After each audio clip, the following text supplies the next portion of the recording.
tem um cara que está mudando isso. Esse cara, vocês conhecem, ele é fogo, ele é muito legal. Quero levar ele lá no Love Treta, meu canal no YouTube. E eu sei que ele vai estar aqui agora. Então, ele criou um negócio que a gente gosta muito, que é o Manual do Mundo. Vocês sabem do que ele está falando. Recebam aqui, Iberê Tenório! Chega aqui, Iberê! Aí, Iberê! Arrasa! Gente, bala, Iberê! Uau! Obrigado, pessoal.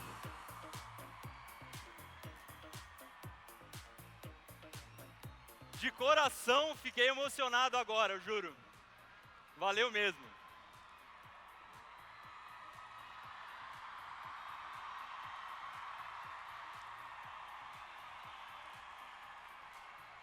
Hoje, eu trouxe uma coisa para falar um pouquinho do futuro. Vocês sabem que daqui a alguns meses vocês vão estar na faculdade. A gente está aqui para isso, não é? E quando vocês entrarem na faculdade, vocês vão perceber que vai sobrar um tempinho para fazer as coisas que vocês gostam. Vocês já devem estar um pouco ansiosos para isso. E uma coisa que eu queria trazer, que eu faço no meu tempo livre, que eu queria apresentar para vocês, que é uma coisa muito legal de fazer, ou uma coisa muito legal de gostar, é a cultura maker. Vocês já devem ter ouvido falar disso em algum lugar. A cultura, o que é maker exatamente, né? Maker vem do inglês to make, então maker é um fazedor. Maker é quem faz coisas. É uma tradução bem simples, porque se a gente for levar ao pé da letra, se a minha avó fizer um bolo, por exemplo, a minha avó é uma cake maker. Nossa, agora que eu vi que tem um buraco aqui, que se eu bobear eu vou tomar um tombo, né? Ou se você for no banheiro, por exemplo, você pode virar um poop maker. Não é exatamente assim. Quando eu era criança, eu fui para trás? Não, fui para frente. Quando eu era criança, meu pai tinha um quartinho no fundo de casa em que a gente fazia muita coisa. Foi daí mais ou menos que nasceu o Manual do Mundo. Meu pai ensinava a gente a fazer coisas e tal. Esse que está aí na foto sou eu e meu irmão, numa das invenções que meu pai fez, que era uma balança piramidal, que a gente chamava de balão mágico. Balão Mágico era um programa que passava na Globo, só quem é muito velho vai lembrar disso. E a diversão minha do meu irmão era ver quem caía primeiro quando a gente balançava isso aí. E essa era uma invenção caseira. Será que essa é uma invenção maker? Não é uma invenção maker. Essa palavra maker, esse sentido da cultura maker, nasceu com a revista Make. É uma revista americana que ensina a fazer coisas em casas. Essa cultura do do it yourself. E em 2006, eles criaram uma feira em que você inventava coisas, mais ou menos uma feira de ciências, que você levava as coisas que você inventou. E fez muito sucesso, virou uma feira internacional, já teve no Brasil e tudo mais. E qual que é a diferença dessas invenções que as pessoas levavam lá, tipo esse foguete que está aí na capa, etc., com construir uma balança no fundo de quintal ou fazer um bolo? Tem 3 diferenças básicas e é isso que faz a cultura maker ser completamente diferente do que veio antes. A primeira delas é tecnologia. A cultura maker usa muita tecnologia nova, coisas que acabaram de surgir e que fazem muita diferença. Talvez a principal delas é a impressora 3D. Vocês já viram na frente uma impressora 3D? Ela é meio hipnotizante. É uma máquina com 3 motores que consegue se mexer nos eixos X, Y e Z e ela vai colocando o plástico em cima da mesa. E dependendo do que você desenhou, ela vai colocando o plástico no formato que você desenhou e você consegue fazer absolutamente qualquer coisa. Isso é tão importante, mas tão importante, que é uma das principais máquinas que a gente vai levar para a Lua quando for colonizar a Lua, ou levar para Marte um pouco mais tarde quando for colonizar Marte, porque a gente consegue criar qualquer objeto a partir dela. Outra máquina muito importante é o corte a laser. Corte a laser é uma impressora 3D, mas sem um dos eixos. Ela só corta no XY e na ponta solta um raio laser muito forte, que consegue cortar qualquer coisa que queime. Madeira, isopor, papelão, couro, borracha. E você consegue criar objetos no computador e depois mandar essa mesa cortar. E essas caixinhas super legais que a gente vê agora de MDF são todas cortadas no laser. E a coisa que mais entusiasma o pessoal da cultura maker é uma plaquinha azul que chama Arduino. O Arduino é uma placa eletrônica que basicamente ela entende o que você fala para ela, toma alguma decisão e dá uma saída. Então, por exemplo, essa portinha que eu coloquei no desenho, é um vídeo que a gente gravou, que a gente coloca uma senha, o Arduino fala, essa senha está certa ou ela está errada? Se a senha estiver certa, ele manda abrir uma fechadura eletrônica, se ela estiver errada, continua fechada. Simples assim. Mas conforme você vai criando combinações, você pode criar várias entradas e várias saídas, você consegue fazer coisas cada vez mais complexas. Você consegue interagir com um monte de informação diferente. E lá dentro você cria um programinha, que também é simples, e consegue fazer coisas muito legais. A gente fez um robô, que é essa miniatura que está aí. Eu trouxe um videozinho do robô. Vamos ver se ele roda aqui. Porque ele é tão pequenininho que não dá para trazer no palco. Então, é legal mostrar em vídeo, vale a pena. Tá rodando?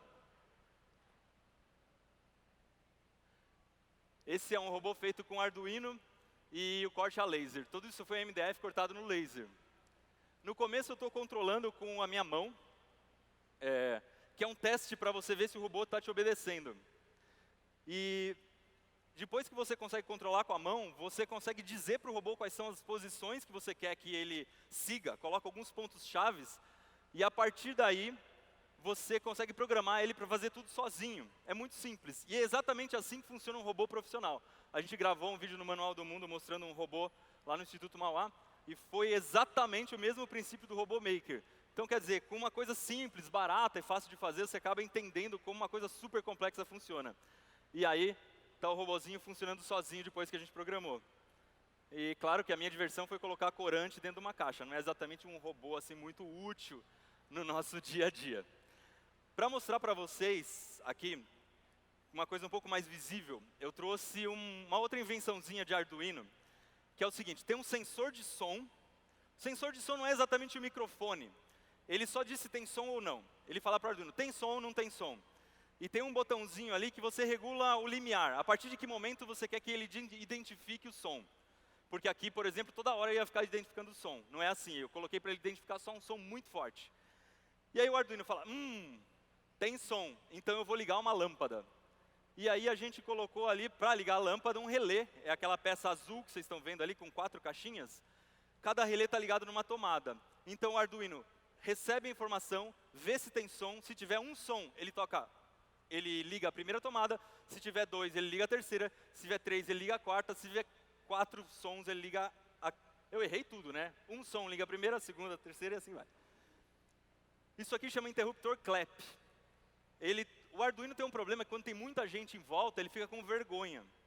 E aí costuma não funcionar, às vezes ele fica meio manhoso. Vamos ver se hoje ele está bem intencionado. Então o que vai acontecer? Eu vou bater uma palma e se ele identificar que tem som, ele vai mandar uma tomada ligar e uma lâmpada acende. Você poderia colocar um ventilador, poderia colocar uma televisão, poderia colocar uma geladeira, sei lá, o que você quisesse aqui. Tem 4 saídas diferentes. Vamos ver se o bichinho funciona em público. Não. Foi?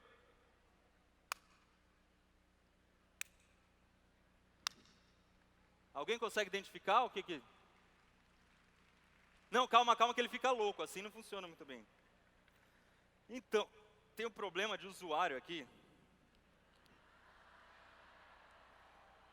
Vocês sabiam que a maioria das ligações para call center é porque a pessoa não colocou o aparelho na tomada, né?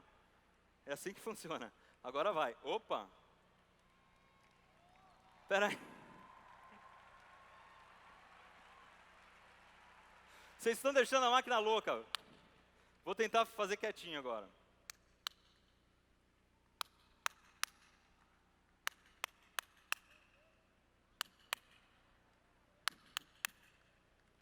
Agora sim.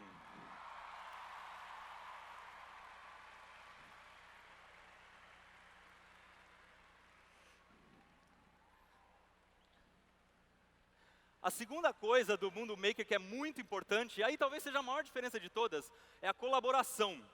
Quando a gente inventa um negócio desse aqui, agora ele vai ficar louco porque cada som que ele identificar, ele liga e desliga a luz. É melhor eu voltar para o modo usuário dummy aqui, que ele vai ficar quietinho. A segunda coisa muito importante é que no mundo maker a gente tem colaboração. Então a gente inventa um negócio desse, coloca num site, todo mundo tem acesso, todo mundo pode entender como é que foi feito. E aí você pode criar coisas em cima e os objetos vão ficando cada vez mais complexos, cada vez mais bem acabados. E existem muitos sites para isso. E nesses sites as pessoas não colocam coisas com copyright, então não colocam coisas que você tem que pagar para usar nem nada, é tudo colocado em Creative Commons. Ou seja, você pode usar do jeito que você quiser, desde que você coloque ali o nome do autor e que você não venda aquilo de forma comercial. E isso é muito legal porque, em vez de você ter uma cultura de do it yourself, você tem uma cultura de do it ourselves, né? Façamos nós mesmos, porque todo mundo faz junto. E dentro da mesma ideia, foram criados os makerspaces. Vocês já devem ter ouvido falar que várias escolas estão instalando esses espaços makers, lugares para você usar a impressora 3D, usar o Arduino, usar o corte a laser, porque essas coisas são caras. E além de ser um lugar que dá acesso a tudo isso, é um lugar em que você pode trocar ideia com as outras pessoas e entender o que está acontecendo, descobrir como é que faz. Por causa de tudo isso, eu acho que é muito legal ser maker, porque dá para você aprender muita coisa. Primeiro você aprende inglês, porque todos esses sites estão em inglês. Você aprende física e matemática, porque tem a lógica de programação, tem eletrônica, tem desenho em 3D, desenho em 2D. Você aprende a seguir instruções complexas, porque essas coisas não são tão simples de fazer, cada vez fica mais complicado. Mas o que eu acho mais legal é que na cultura maker, conforme você vai aprendendo uma coisa, você consegue ir dando um passo adiante e você vai se sentindo cada vez mais poderoso. É como se você jogasse um jogo de RPG e você ganha uma poção, você ganha um escudo, você ganha uma espada, você ganha uma armadura, você vai conseguindo cada vez batalhar com monstros maiores. E eu vou dar um exemplo que aconteceu no Manual do Mundo, de uma sequência dessa em que a gente conseguiu crescer cada vez mais, que foi a saga dos nossos barcos.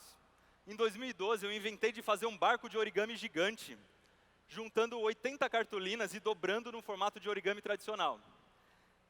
E aí esse barco, na hora que eu coloquei na água, o barco afundou. E aí o título do vídeo é Como Naufragar em um Barco de Origami.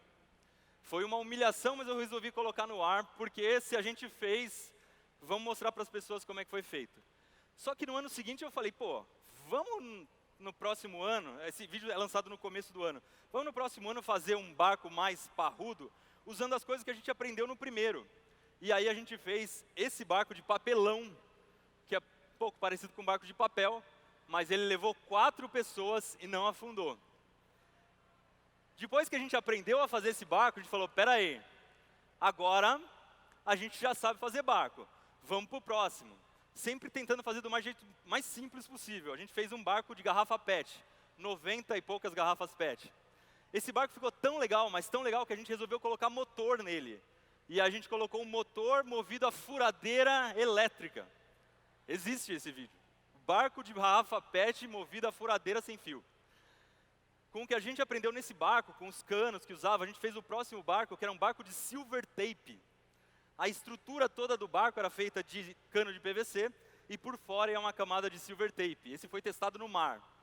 O próximo foi um barco de madeira dobrável. E aí a gente aprendeu a mexer um pouco com madeira, mexer com alguns vernizes para proteger a madeira da água. Até que a gente chegou no nosso último barco, que é um barco bicicleta. A gente fez uma balsa de cano de PVC muito grande, colocou uma bicicleta em cima, trocou a roda de trás por algumas pás e fez um barco bicicleta. Esse barco bicicleta era a evolução de todos os outros barcos, exatamente como acontece na cultura maker. Você começa fazendo uma coisa simples e vai complicando cada vez mais e vai te dando cada vez mais vontade de fazer. E quando a gente chegou nesse barco, eu e a Mari pensamos, poxa, a gente chegou mais ou menos no nosso limite. A partir daqui a gente vai virar um estaleiro, vai começar a virar uma fábrica de barco. Vamos tentar um desafio diferente. Eu falei nesse vídeo que se a gente chegasse a 500 mil joinhas, que é mais ou menos a cidade de Sorocaba, a cidade de São José dos Campos. Sorocaba está aí? Nasci lá. E eu falei, não, 500 mil joinhas, a gente fala isso. Se chegar a 500 mil joinhas, a gente constrói um submarino. E aí eu pensei, vai demorar muito tempo para chegar em 500 mil joinhas, vai dar tempo de planejar esse submarino até não poder mais. Em 2 meses, a gente tinha chegado em 500 mil joinhas. E aí a gente começou a construir um submarino. Construir um submarino é uma coisa muito, muito perigosa. O perigo do submarino não é entrar água no submarino, entra água de menos. Se vocês prestarem atenção na aula de física, na de geografia, na de matemática, vocês vão lembrar que a água, a pressão da água aumenta muito conforme você vai descendo. Ela aumenta 1 atmosfera a cada 10 metros. Isso quer dizer que quando você está a 10 metros de profundidade, você já dobrou a pressão em cima de você. Você tem 2 ATMs. E você corre o risco de implodir. O submarino é amassado que nem se fosse uma latinha de alumínio. E esse é o grande perigo do submarino. Por isso que a gente está demorando tanto tempo para fazer. Já faz quase 2 anos que a gente está construindo o submarino. E a pergunta que eu mais ouço quando eu saio na rua é: Iberê, como é que está o submarino? Vai sair ou não vai sair esse tal de submarino? Para vocês eu vou mostrar. O submarino está assim. Ele já está feito de fibra, um casco resistente de tartaruga marinha. A gente está começando a desenhar as janelas, já compramos lastro de chumbo e ele está quase pronto para ir para o mar. E esse submarino, no momento em que a gente vai colocar na água, para mim, vai ser um teste, vai ser uma prova, um provão de tudo que eu aprendi. De tudo que eu aprendi de física, de tudo que eu aprendi de matemática, de tudo que eu aprendi de construção de barco, de todo o know-how do Manual do Mundo, vai ser testado nessa hora. E o mais louco de tudo, ele não vai ser testado por um juiz, não vai ser testado pelo público, ele vai ser testado pela natureza, vai ser testado pela água. E uma coisa que me deixa um pouco inquieto quando as pessoas falam, me deixa um pouco triste, é que elas falam: Iberê, boa sorte no submarino. Sorte? Sério? A última coisa que eu posso depender no momento em colocar esse submarino na água, no momento em que eu for fazer essa prova, é de sorte.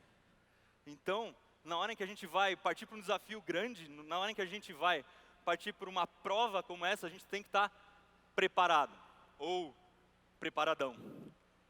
Fica a dica, pessoal. Obrigado. Seu, estava lindo. Eu te amo! Eu te amo! Mais aplausos para Iberê Tenório, galera! Obrigado, mano. Parabéns aí, bicho. Muito bom. Obrigada, bom. meu Valeu. amor!